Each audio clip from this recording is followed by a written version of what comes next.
ज्योतिष की दुनिया में आपका स्वागत है। यदि आप ज्योतिष सीखना चाहते हैं तो मेरे इस चैनल को सब्सक्राइब कीजिए, और यदि आप चाहते हैं कि वीडियो अपलोड होते ही आपको सूचना मिल जाए तो अलार्म बटन को ऑन करें, और यदि आपको वीडियो पसंद आए तो लाइक और शेयर करना न भूलें। नमस्कार, मैं आलोक तिवारी आपका अपने चैनल पर स्वागत करता हूं और ज्योतिष सीखने की श्रृंखला को निरंतरता देते हुए इस समय हमारे चैनल पर मांगलिक दोष की संपूर्ण जानकारी आपके सामने प्रस्तुत की जा रही है। जैसा कि आपको ज्ञात है कि कुंडली में पहले, चौथे, सातवें, आठवें, 12वें 5 भावों में मंगल देव की उपस्थिति से मांगलिक दोष बन जाता है। कुछ ग्रंथों में द्वितीय भाव में मंगल देव की उपस्थिति से भी मांगलिक दोष बनना बताया गया है, लेकिन वह प्रामाणिक नहीं है। लेकिन 5 भाव प्रामाणिक हैं जहां पर मांगलिक दोष बन जाता है। लेकिन ऐसा नहीं है कि पहले, चौथे, सातवें, आठवें, 12वें अथवा दूसरे भाव में मंगल देव बैठ गए तो मांगलिक दोष बन ही जाएगा।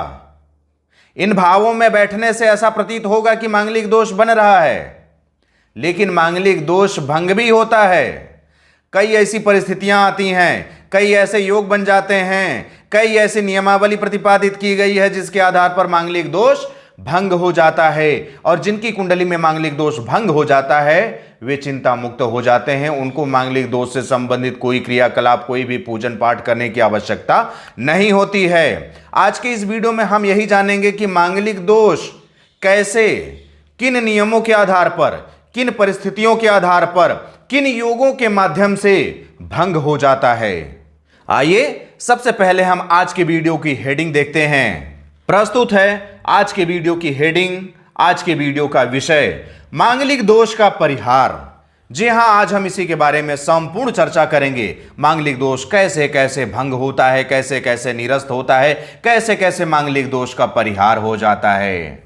कुछ विशेष परिस्थितियों में मांगलिक दोष का निरस्तीकरण या परिहार हो जाता है।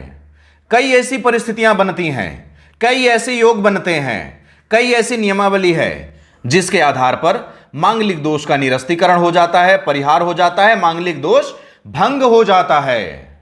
आइए अब हम उन नियमों को एक एक करके देखते हुए यह समझ लेते हैं कि मांगलिक दोष कैसे भंग हो जाता है। मंगल की राशिगत स्थिति के आधार पर मंगल दोष का परिहार। कुंडली के पहले, चौथे, सातवें, आठवें एवं 12वें भाव में मंगल ग्रह की उपस्थिति स्वराशि अर्थात मेष या वृश्चिक, उच्च राशि अर्थात मकर राशि, मित्र राशि, मित्र राशि अर्थात सिंह राशि, कर्क राशि, धनु राशि एवं मीन राशि, मूल त्रिकोण राशि अर्थात मेष राशि। मेष राशि वैसे भी मंगल देव की स्वराशि होती है, इसलिए कोई चिंता की बात ही नहीं है। अब यहां तक निष्कर्ष यह निकलता है कि कुंडली के पहले, चौथे, सातवें, आठवें एवं 12वें भाव में मंगल ग्रह की उपस्थिति हो और मांगलिक दोष जैसा दिख रहा हो तो आप सबसे पहले देख लीजिए कि जहां पर भी मंगल देव बैठे हैं वहां पर कौन सी राशि लिखी हुई है। यदि स्वराशि हो, उच्च राशि हो, मित्र राशि हो, मूल त्रिकोण राशि हो, ऐसी स्थिति में यदि मंगल देव बैठे हों तो मांगलिक दोष भंग हो जाएगा। अब राशियों को भी देख लीजिए, जहां कहीं भी मंगल देव बैठे हो और मांगलिक दोष बनने जैसी स्थिति बन रही हो वहां पर देखिए मेष राशि हो, वृश्चिक राशि हो, मकर राशि हो, सिंह राशि हो, कर्क राशि हो, धनु राशि हो अथवा मीन राशि हो, ऐसी स्थिति में मांगलिक दोष का परिहार हो जाता है, मांगलिक दोष भंग हो जाता है। आपको यहां पर एक बात और ध्यान रखना होगा, मंगल कर्क राशि में 1 से 28 अंश तक नीच होते हैं। यहां पर हम आपको यह बात तो जरूर बता रहे हैं कि मित्र राशि में अर्थात कर्क राशि में मंगल देव की उपस्थिति होने पर मांगलिक दोष का परिहार हो जाता है, मांगलिक दोष भंग हो जाता है। लेकिन दूसरी तरफ आपको यह बात भी ध्यान रखना होगा कि मित्र राशि होते हुए भी कर्क राशि मंगल देव के लिए नीच राशि होती है। कहां तक? 1 अंश से लेकर के 28 अंश तक मंगल देव कर्क राशि में बैठने पर नीच माने जाते हैं। ऐसी स्थिति में मांगलिक दोष का परिहार नहीं होगा। तो आप सिर्फ कर्क राशि में मंगल देव की उपस्थिति देख करके मांगलिक दोष भंग हो गया यह फलादेश कभी मत कीजिएगा। कर्क राशि में यदि मंगल देव बैठे हैं तो उनकी डिग्री भी देखिए, यदि 1 से 28 अंश के मध्य हैं तो मांगलिक दोष का परिहार नहीं हो रहा है। 28 अंश के बाद चले गए 28.1 से लेकर के 29.59 अंश तक यदि मंगलदेव कर्क राशि में है, ऐसी स्थिति में मांगलिक दोष का परिहार हो जाएगा। यहां पर एक बात और बता दें, यदि लग्न कुंडली में मांगलिक दोष बन रहा है तो इसे देखने के लिए आप लग्न कुंडली देखिए। यदि चंद्र कुंडली में बन रहा है तो चंद्र कुंडली के आधार पर इसका निरीक्षण कर लीजिए। यदि शुक्र कुंडली में मांगलिक दोष बन रहा है तो शुक्र कुंडली पर इसका निरीक्षण कर लीजिए। यदि लग्न कुंडली पर मांगलिक दोष बन रहा है तो वह पूर्ण मांगलिक दोष होता है। लेकिन यदि चंद्र और शुक्र कुंडली पर मांगलिक दोष बन रहा है तो वह आंशिक मांगलिक दोष होता है। लेकिन परिहार जहां भी बन रहा हो, जिस भी कुंडली में बन रहा हो, इस नियम के आधार पर अवश्य देख लें। नवमांश कुंडली में मंगल स्वराशि, उच्च राशि अथवा मूल त्रिकोण राशि में हो, आप यहां पर यदि देखते हैं कि मंगल दोष बन रहा है और लग्न कुंडली हो, चंद्र कुंडली हो या शुक्र कुंडली हो, जहां पर भी मंगल दोष बना, चाहे वह पूर्ण मांगलिक दोष बने या आंशिक मांगलिक दोष बने, यदि यहां पर उसका परिहार नहीं हो पा रहा है तो आप सीधे नवमांश कुंडली पर जाइए। नवमांश कुंडली में भी देखिए कि मंगलदेव कहां पर बैठे हैं। यदि नवमांश कुंडली में भी मंगलदेव स्वराशि में, उच्च राशि में अथवा मूल त्रिकोण राशि में बैठ जाए तो मांगलिक दोष का परिहार हो जाता है। मंगल की प्रबलता या स्थिति के आधार पर मांगलिक दोष का परिहार, मंगलदेव की प्रबलता के आधार पर भी मांगलिक दोष का परिहार हो जाता है। मंगल अंशात्मक रूप से कमजोर, इनकी डिग्री 0 से 2 डिग्री तक हो अथवा अंतिम में 28 से लेकर के 29.59 डिग्री तक हो, ऐसी स्थिति में क्या होता है, मंगलदेव अंशात्मक रूप से कमजोर हो जाते हैं। यहां पर है तो बाल्य अवस्था में, यहां पर है तो मृत अवस्था में। यदि इनमें शक्ति ही नहीं है तो आपके ऊपर कोई दुष्परिणाम आएगा ही नहीं। जब दुष्परिणाम आएगा ही नहीं तो काहे का मंगल दोष। जब दुष्परिणाम नहीं है तो मांगलिक दोष वैसे भी भंग हो गया। तो यहां पर यह देख लीजिए कि मंगलदेव अंशात्मक रूप से किस स्थिति में है। यदि प्रारंभिक स्थिति में अर्थात 0 से 2 डिग्री पर हैं तो भी बहुत कमजोर हैं। आखिरी में यदि 28 के बाद हैं तो भी बहुत कमजोर हैं। ऐसी स्थिति में भी मांगलिक दोष का परिहार हो जाता है। इस बात को अब मैं यहां पर भी थोड़ा सा जोड़ना चाहूंगा। कर्क राशि में 1 से 28 अंश तक नीच होते हैं, उसके बाद 28 अंश के बाद यदि मंगलदेव कर्क राशि में बैठे होते हैं तब मांगलिक दोष का परिहार होता है। यदि इस बात को नहीं भी देखा जाए तो यदि यहां पर भी देख लिया जाए कि 28 के बाद मंगल दोष ऐसे ही भंग हो जाता है, 28 अंश के बाद कोई शक्ति ही नहीं रह जाती है, इसलिए भी मांगलिक दोष भंग हो जाता है। तो 28 अंश के बाद कर्क राशि में यहां पर भी भंग हो रहा था और यहां पर प्रबलता या स्थिति के अनुसार पर भी 28 अंश के बाद मांगलिक दोष भंग हो जा रहा है। मंगल देव सूर्य से अस्त हो जाएं। यदि आपकी कुंडली में मंगल देव पहले, चौथे, 7वें, 8वें या 12वें भाव में बैठे हैं और मांगलिक दोष बन रहा है, लेकिन दूसरी तरफ उन्हीं के आसपास सूर्यदेव बैठे हों और सूर्यदेव से मंगल देव अस्त हो जाएं तो भी मांगलिक दोष भंग हो जाता है। क्योंकि यदि सूर्यदेव से मंगल देव अस्त हो गए तो कुंडली से गायब हो गए, यह समझ लीजिए, उनका प्रभाव ही नहीं रह गया, प्रभावहीन हो गए। जब प्रभावहीन हो गए तो अपना तो कोई दुष्प्रभाव दिखाई नहीं पाएंगे और जब दुष्प्रभाव नहीं दिखा पाएंगे तो मांगलिक दोष स्वतः ही भंग हो गया। बली मंगल ही दोषपूर्ण होता है, निर्बल मंगल दोष रहित होता है। यदि आपकी कुंडली में मांगलिक दोष बन रहा है और मंगल देव बलवान है तभी वह दोषपूर्ण होगा, अपना दोष दिखा पाएंगे, अपना दुष्प्रभाव दिखा पाएंगे। यदि मंगल देव निर्बल हो जाएं, कमजोर हो जाएं तो दोष रहित हो जाते हैं, क्योंकि उनमें शक्ति ही नहीं रहती। और यह दोनों स्थितियां वही बताती हैं। यदि मंगल अंशात्मक रूप से कमजोर हो गए तो भी कमजोर हैं, यदि सूर्यदेव से अस्त हो गए तब तो कुंडली से गायब ही हो गए, अस्तित्वहीन ही हो गए। ऐसी स्थिति में भी वे कमजोर ही माने जाते हैं, अस्तित्वहीन माने जाते हैं। और निर्बल मंगल दोष रहित होता है, मांगलिक दोष नहीं बनता है। युति के आधार पर मांगलिक दोष का परिहार, दोषोक्त भावों में शुभ ग्रहों, दोषोक्त भाव अर्थात जहां पर मांगलिक दोष बन सकता है, पहले, चौथे, 7वें, 8वें या 12वें भाव में दोषोक्त भावों में शुभ ग्रहों, शुभ ग्रह कौन से हैं? पक्ष बली चंद्रमा। पक्ष बली चंद्रमा के बारे में अब डिटेल नहीं बताऊंगा, यह बता चुका हूं पहले वीडियो में।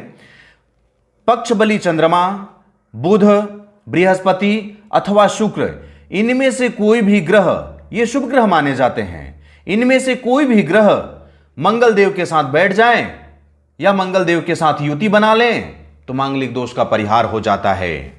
कुंडली के पहले, चौथे, सातवें, आठवें एवं 12वें भाव में से किसी भी भाव में मांगलिक दोष बन रहा हो और उसी भाव में मंगल के साथ चंद्र भी युति बना करके बैठ जाएं। अब आपके मन में एक कौतूहल उत्पन्न हो गया होगा कि पक्ष बली चंद्रमा तो यहां पर बता दिए हैं, तो फिर से चंद्र क्यों बता रहे हैं? यहां पर परिस्थिति हम बताए थे, यहां पर युति के साथ बनने वाले राजयोग की बात कर रहे हैं, इसलिए यहां पर हम मंगल के साथ चंद्रमा की युति की बात पुनः करने जा रहे हैं। क्योंकि मंगल चंद्र की युति से चंद्र मंगल लक्ष्मी योग भी बनता है। यदि कुंडली में कहीं पर भी चंद्रमा और मंगल एक साथ बैठ जाएं तो चंद्र मंगल लक्ष्मी योग बन जाता है। यह एक राजयोग है और जब राजयोग बन गया तो मांगलिक दोष की तो बात ही नहीं होती है। मंगल अग्नि के कारक एवं चंद्र जल के कारक होते हैं। जब कहीं आग लग जाती है तो आग बुझाने के लिए जल लाया जाता है। यहां पर देखिए, मंगल अग्नि के कारक हैं, चंद्रमा जल के कारक हैं। यदि मंगल की उपस्थिति के कारण कहीं पर आग लग गया है, आग लगने का मतलब दोष उत्पन्न हो गया है, वे परेशान कर रहे हैं, आग लग गया है, तो उस आग को बुझाने के लिए जल की आवश्यकता होगी। और यदि जल स्वरूप चंद्रदेव स्वयं ही साथ में बैठे हों तो अलग से जल लाने की आवश्यकता क्या है? क्योंकि जल तो वहीं बैठा हुआ है, उस अग्नि को बुझा ही देगा। इसलिए आप देखिए, मंगल अग्नि के कारक एवं चंद्र जल के कारक हैं। जब कहीं आग लगती है तो आग बुझाने के लिए जल लाया जाता है। इस तथ्य के आधार पर भी जब भी मंगल देव के साथ चंद्रदेव बैठ जाएं तो वहां पर मांगलिक दोष का परिहार हो जाता है। और यही कारण है कि जब चंद्र मंगल के साथ हो जाते हैं, मंगल के साथ बैठ जाते हैं तो मंगल शांत हो जाते हैं, और जब मंगल शांत हो गए तो मांगलिक दोष का परिहार हो जाता है, मांगलिक दोष भंग हो जाता है। राशि परिवर्तन के आधार पर मांगलिक दोष का परिहार। यदि मंगल का बृहस्पति अर्थात देवगुरु अथवा शनि अर्थात उच्च राशि के स्वामी के साथ परस्पर राशि परिवर्तन हो रहा हो तो मांगलिक दोष का परिहार हो जाता है, अर्थात मांगलिक दोष भंग हो जाता है, मांगलिक दोष समाप्त हो जाता है। इस बात को और अच्छे से समझ लेते हैं। मंगल और बृहस्पति का राशि परिवर्तन होने पर मांगलिक दोष का परिहार हो जाता है, मांगलिक दोष भंग हो जाता है। यह कैसे होगा? यदि मंगल देव बृहस्पति की राशियों क्रमशः धनु अथवा मीन में चले जाएं और बृहस्पति मंगल की राशियों क्रमशः मेष अथवा वृश्चिक में चले आएं तो ये एक दूसरे की राशि में चले गए। ऐसी स्थिति में मांगलिक दोष का परिहार हो जाता है। दूसरी तरफ आप यहां पर आइए, शनि के साथ राशि परिवर्तन हो, मंगल देव का शनि के साथ यदि राशि परिवर्तन होता है तो भी मांगलिक दोष का परिहार हो जाता है। लेकिन यहां पर एक स्थिति बनती है, एक कंडीशन अप्लाई होता है। यहां पर जैसा था कि बृहस्पति की 2 राशियां हैं तो यहां पर भी वही है कि शनि की भी 2 राशियां हैं। बृहस्पति की दोनों में से किसी भी राशि के साथ यदि मंगल देव का राशि परिवर्तन होता है तो मांगलिक दोष का परिहार हो जाएगा। लेकिन शनि के साथ ऐसा नहीं है। शनि के साथ 2 राशियां होती हैं, शनि के स्वामित्व में 2 राशियां होती हैं, मकर और कुंभ। यदि मकर राशि के साथ मंगल देव का राशि परिवर्तन हो रहा हो तभी मांगलिक दोष का परिहार होगा। क्यों? क्योंकि मकर राशि मंगल देव के लिए उच्च राशि होती है। इसलिए यदि मकर राशि के साथ मंगल देव का राशि परिवर्तन हो रहा है, यदि मंगल देव मकर राशि में हो और शनिदेव मेष या वृश्चिक दोनों में से किसी में भी हो सकते हैं तो मांगलिक दोष भंग हो जाएगा। लेकिन यदि मंगल देव कुंभ राशि में बैठे हों, कुंभ राशि भी शनि की ही राशि है, लेकिन यदि मंगल देव कुंभ राशि में बैठे हों और शनिदेव मेष या वृश्चिक में आकर के बैठ जाएं तो राशि परिवर्तन तो यहां पर भी दिखेगा। लेकिन कुंभ राशि मंगल देव की शत्रु राशि मानी जाती है, इसलिए इस राशि परिवर्तन से मांगलिक दोष भंग नहीं होगा। इसलिए आपको यह ध्यान रखना होगा कि शनि देव की स्वामित्व में मकर और कुंभ दोनों राशियां हैं, लेकिन मकर के साथ ही जब मंगल का राशि परिवर्तन होगा तभी मांगलिक दोष भंग होगा। कुंभ के साथ राशि परिवर्तन में मांगलिक दोष का परिहार नहीं होगा, मांगलिक दोष भंग नहीं होगा। दृष्टि के आधार पर मांगलिक दोष का परिहार। जिस भाव में मांगलिक दोष बन रहा हो उस भाव के स्वामी, इस बात को गौर से समझिए, जिस भाव में मांगलिक दोष बन रहा हो, मांगलिक दोष कहां कहां बनता है? पहले, चौथे, सातवें, आठवें और 12वें भाव में। इन भावों में से जहां पर भी मांगलिक दोष बन रहा हो, अर्थात जहां पर भी मंगलदेव उपस्थित हों, उस भाव के स्वामी कौन है? स्वामी कौन होंगे? उस भाव में जो राशि लिखी हुई है उस राशि के स्वामी, उस भाव के स्वामी हो गए। तो जिस भाव में मांगलिक दोष बन रहा हो उस भाव के स्वामी मंगल स्थित अपने ही भाव पर दृष्टि रखें तो ऐसी स्थिति में मांगलिक दोष निरस्त हो जाता है, क्योंकि राशि स्वामी की दृष्टि होने के कारण मंगल अपना दुष्प्रभाव नहीं दिखा पाएंगे। इस बात को आप अच्छे से समझिएगा कि मंगल दोष जहां पर बन रहा है उस भाव के स्वामी मंगल स्थित अपने ही भाव पर दृष्टि रखे हुए हैं, मतलब आसपास खड़े होकर के अपने घर को देख रहे हैं, अपने घर की निगरानी कर रहे हैं। ऐसी स्थिति में उनके घर में कोई भी उपद्रवी इंसान नुकसान नहीं पहुंचा सकता है। यदि आप आम भाषा में देखें तो आप अपने घर के मालिक हैं, और यदि आप अपने घर के ही आसपास खड़े हैं और अपने घर पर नजर रखे हुए हैं तो कोई चोर आकर के आपके घर में चोरी नहीं कर सकता है, क्योंकि आपकी नजर वहां पर है, आप उस घर को देख रहे हैं, आपके देखते हुए वह चोरी नहीं कर सकता है। यही हाल यहां पर मंगलदेव का भी है। यदि मांगलिक दोष जहां पर बन रहा है उस भाव के स्वामी मंगलदेव के ऊपर दृष्टि रखे हुए हैं, या तो ऐसा कहें कि अपने ही भाव पर दृष्टि रखे हुए हैं, तो जब अपने ही भाव पर दृष्टि रखे हुए होते हैं तो ऐसी स्थिति में मंगलदेव अपना दुष्प्रभाव नहीं दिखा पाते हैं। उस भाव के स्वामी से थोड़ा सा डर उनके दिमाग में बना रहेगा और वे अपना दुष्प्रभाव नहीं दिखा पाएंगे। ऐसी स्थिति में मांगलिक दोष भंग हो जाता है। कुंडली के पहले, चौथे, सातवें, आठवें एवं 12वें भाव में स्थित मंगल पर यदि मंगलदेव कुंडली के प्रथम, चतुर्थ, सप्तम, अष्टम एवं द्वादश भाव में कहीं पर भी बैठे हों और मंगल पर बलवान शुभ ग्रहों, बलवान शुभ ग्रह कौन से होते हैं? पक्ष बली चंद्रमा, बुध, बृहस्पति अथवा शुक्र, बलवान शुभ ग्रहों की दृष्टि हो, ऐसी स्थिति में भी मांगलिक दोष का परिहार हो जाता है, मांगलिक दोष भंग हो जाता है।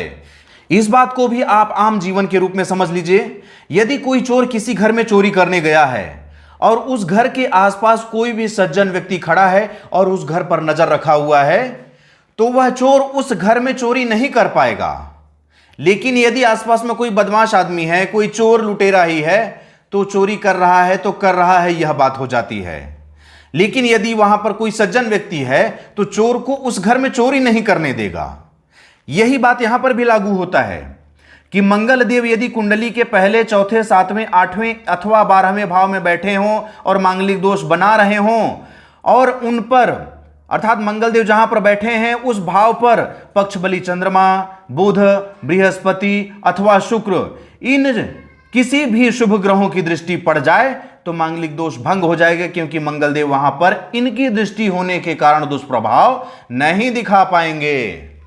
जिस भाव में मंगल दोष बन रहा हो उस भाव में यदि मंगलदेव के साथ बृहस्पति की युति हो या किसी अन्य स्थान से बृहस्पति मंगल पर अपनी 5वीं, 7वीं अथवा 9वीं दृष्टि रखे हों, ऐसी स्थिति में मांगलिक दोष भंग हो जाता है, क्योंकि बृहस्पति घर जोड़ने का काम करते हैं और बृहस्पति की दृष्टि अमृत तुल्य होती है।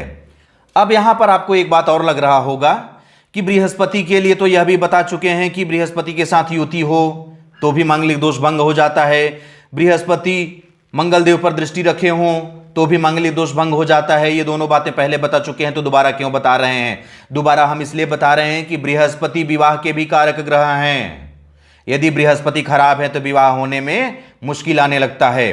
बृहस्पति घर जोड़ने का काम करते हैं, विवाह के कारक बृहस्पति होते हैं, वैवाहिक जीवन के कारक शुक्रदेव होते हैं। बृहस्पति घर जोड़ते हैं, घर उजाड़ते नहीं हैं। इनकी युति यदि बन गई तो घर जुड़ेगा, टूटेगा नहीं। और बृहस्पति की दृष्टि जहां पर भी पड़ रही हो, बृहस्पति की दृष्टि अमृत तुल्य मानी जाती है।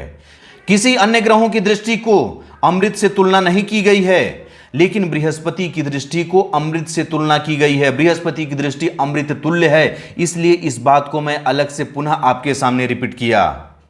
अन्य ग्रहों की स्थिति के आधार पर मांगलिक दोष का परिहार। यदि जातक की कुंडली में मांगलिक दोष विद्यमान हो, जातक की कुंडली में मंगल देव पहले, चौथे, सातवें, आठवें या 12वें भाव में बैठे हों और मांगलिक दोष बन रहा हो, लेकिन यदि जिस भाव में मांगलिक दोष बन रहा हो उस भाव के स्वामी स्वयं अपने ही भाव में मंगल के साथ बैठ जाएं, तो ऐसी स्थिति में मांगलिक दोष निरस्त हो जाता है, मांगलिक दोष का परिहार हो जाता है, मांगलिक दोष भंग हो जाता है। जब राशि के स्वामी अपने ही भाव में बैठे होंगे तो मंगल उस भाव पर अपना दुष्प्रभाव नहीं दिखा पाएंगे। इसे पुनः आपको आम भाषा में समझाने का प्रयास करता हूं कि यदि आपके घर में कोई चोर चोरी करने आया और आप अपने ही घर में बैठे हुए हैं, अपने घर में उपस्थित हैं, तो आपकी उपस्थिति में वह चोर चोरी नहीं कर पाएगा। यही बात यहां पर भी लागू होता है कि मंगल देव जहां पर बैठ करके मांगलिक दोष बना रहे हैं और जहां पर बना रहे हैं उस भाव के स्वामी वहीं अपने ही भाव में बैठे हों तो मंगल देव कुछ नहीं कर पाएंगे। ऐसी स्थिति में मांगलिक दोष भंग हो जाता है। लग्न में चंद्रमा अथवा बृहस्पति स्थित हो अथवा लग्न पर इनकी दृष्टि हो, इसके पहले हम आपको बता चुके हैं कि मंगल देव जहां पर बैठ करके मांगलिक दोष बना रहे हैं वहीं पर चंद्रमा अथवा बृहस्पति की युति मंगल देव के साथ बन जाए या वहीं पर इनकी दृष्टि पड़ जाए तो मांगलिक दोष भंग हो जाता है।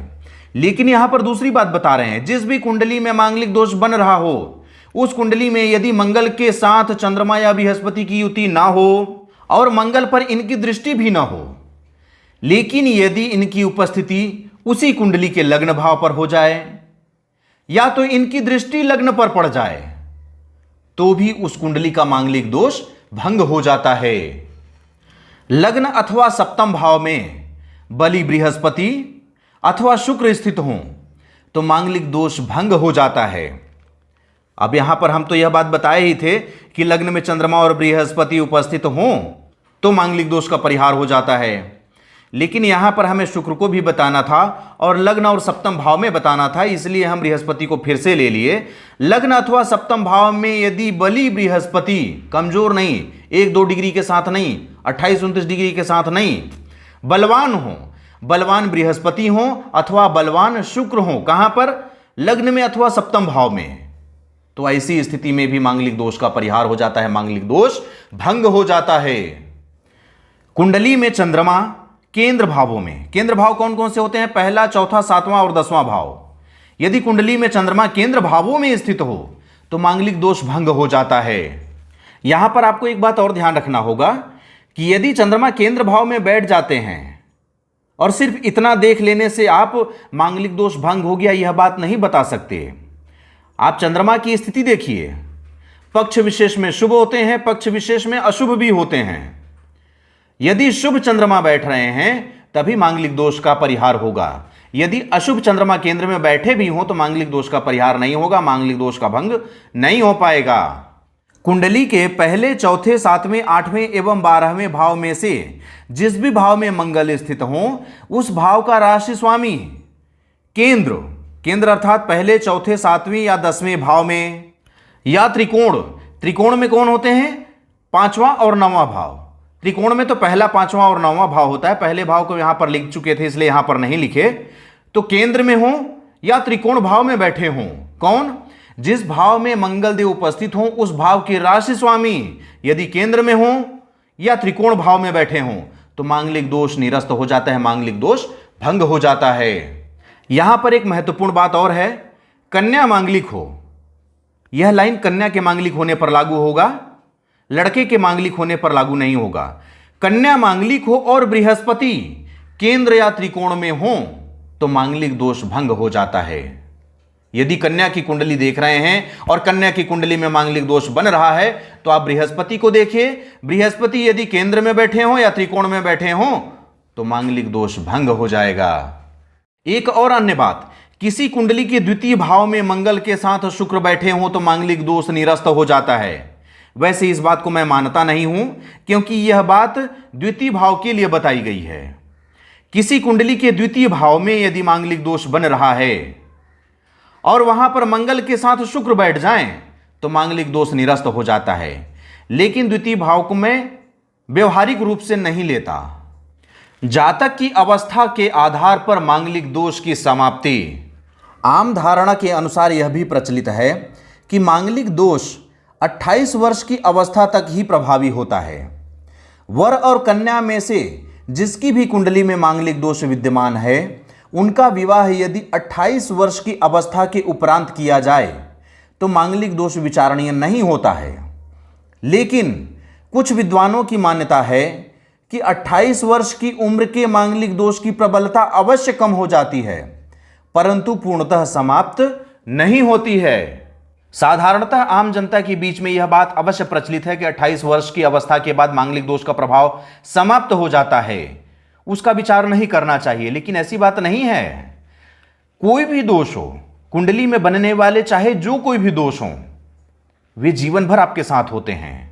ज्योतिषीय उपायों, पूजा पाठ से उनके प्रभाव को तो कम किया जा सकता है, लेकिन पूरी तरह से उन्हें समाप्त नहीं किया जा सकता है। ये दोष कभी भी आपके जीवन से समाप्त नहीं होते हैं, जीवन भर आपके साथ होते हैं। यदि योग की बात करें या दोष की बात करें, दोनों ही आपके साथ जीवन भर होते हैं। इसलिए यदि आपकी यह धारणा है कि 28 वर्ष के बाद मांगलिक दोष का प्रभाव समाप्त हो जाएगा, तो यह गलत धारणा है। 28 वर्ष के बाद इसका प्रभाव कम इसलिए मान लिया जाता है कि 28 वर्ष की अवस्था के बाद लड़का हो या लड़की हो, दोनों में समझदारी आ जाती है और उस समझदारी के आधार पर अपना वैवाहिक जीवन उन लोग सुचारू रूप से चलाते रहते हैं। इसलिए यह मान लिया जाता है कि मांगलिक दोष का प्रभाव कम हो गया, अब उनके बीच में झगड़े झंझट नहीं होते हैं, वे सुखी हैं। लेकिन ऐसा नहीं है, वे अपनी समझदारी दिखा रहे हैं। 28 वर्ष के बाद भी मांगलिक दोष का प्रभाव रहेगा, समाप्त नहीं होगा। अब यहां तक मैं अपनी वाणी को विराम देता हूं। अगले वीडियो पर हम आपके सामने लग्नवार मांगलिक दोष का परिहार लेकर के उपस्थित होंगे। सभी 12 लग्नों में कैसे कैसे मांगलिक दोष का परिहार हो जाता है, उसे देखने के बाद आप मांगलिक दोष के परिहार के बारे में पूरी तरह से जानकारी प्राप्त कर लेंगे। अब मैं अंत में अपने चैनल के पुराने दर्शकों को बहुत बहुत धन्यवाद ज्ञापित करता हूं, और जो हमारे चैनल के नए दर्शक हैं, पहली बार हमारे चैनल का वीडियो देख रहे हैं, उनसे एक अनुरोध है कि आप हमारा चैनल सब्सक्राइब करके घंटी का बटन भी ऑन कर लीजिए, जिससे कि जब जब हमारे द्वारा कोई भी वीडियो अपलोड किया जाए तो सबसे पहले सूचना आपको ही प्राप्त हो। अब मुझे आगे दीजिए, मिलते हैं अगले वीडियो पर। तब तक के लिए जय हिंद, जय भारत, जय जय मंगलनाथ की जय, जय गुरुदेव।